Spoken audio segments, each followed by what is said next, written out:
we have a nice avocado. Squeeze it. You can see my fingers going a little ways. It's very ripe. And if you peel back the remnant of the stem, you can see that it's still bright and green. This is the best way to tell if an avocado is still good without cutting into it. If it's still bright and green and not brown and yucky, there's a good chance it's still good. So I'm going to carefully cut into the sides of the avocado. Mind your fingers here. Always, always angle the pointing of the knife away from you. Be very careful not to do this with slippery hands. Okay, now, when I know I'm going to be mashing an avocado for dip, what I like to do is very carefully cut a grid, and this is where the little paring knife comes in handy. It's so much easier to get control with this. I cut a grid into the avocado. That just makes the mashing process quicker once I scoop it out into the bowl. Take your spoon, scoop the avocado out into the bowl. Now, if I were going to eat this avocado straight, just sit down with a fork and dig in, I would not want an avocado this ripe. This is the perfect ripeness for dipping an avocado, for making dip out of it. Alright, so 1/2 an avocado. Okay, so then we have our mayonnaise.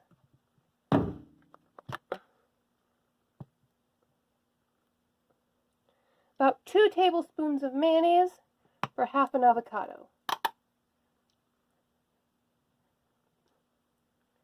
There we go.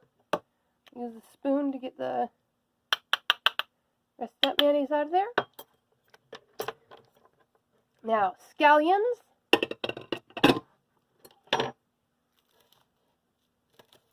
And one thing I really like about avocado is how well it pairs with so many different things. Avocado has a very mild taste, and so you can blend it. Now, I like to add lemon for the flavor, but just like when you're working with apples and bananas and you don't want them to brown, you want to add plenty of lemon juice and or vinegar to your avocado to keep it from browning. Now, you'll notice I'm cutting up a lot more scallions this time. Again, this is my personal taste, but it's also because the salsa already added quite a bit of vegetable matter to the previous dip. And while it wasn't fresh, I just added a hint of scallions for that fresh crispiness. The avocado and the mayonnaise are inherently mushy, so I'm going to add a lot more crispy elements.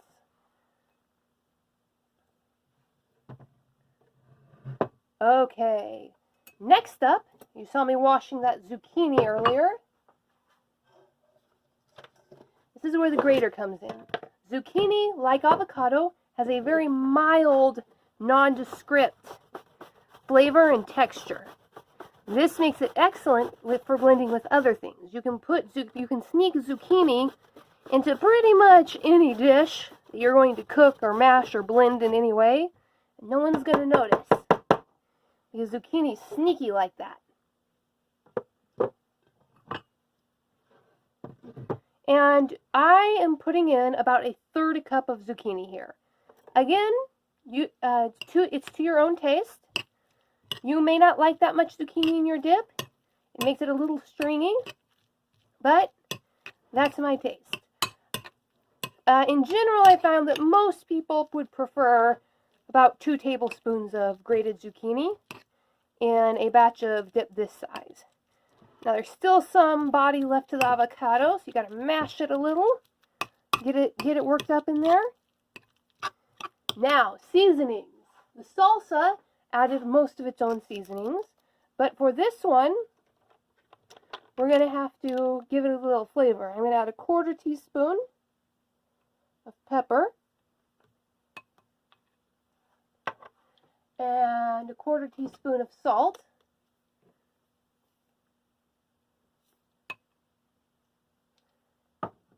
Now, this is where that basil or oregano that you got from the store comes in. take that basil. Now this stuff does look a little sad, but that's just age and oxidization.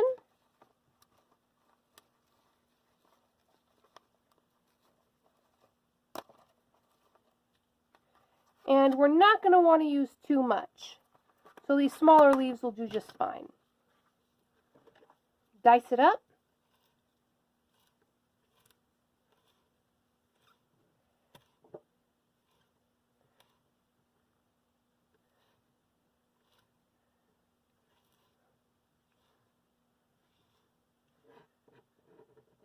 Alright, now when you're using fresh basil or fresh oregano, you want to remember to let the dip sit after you mix it. The pepper and the salt will start acting instantly, but especially for the volatile oils in the oregano or basil, you're going to want to let the mayonnaise work its magic and blend all of those tastes together.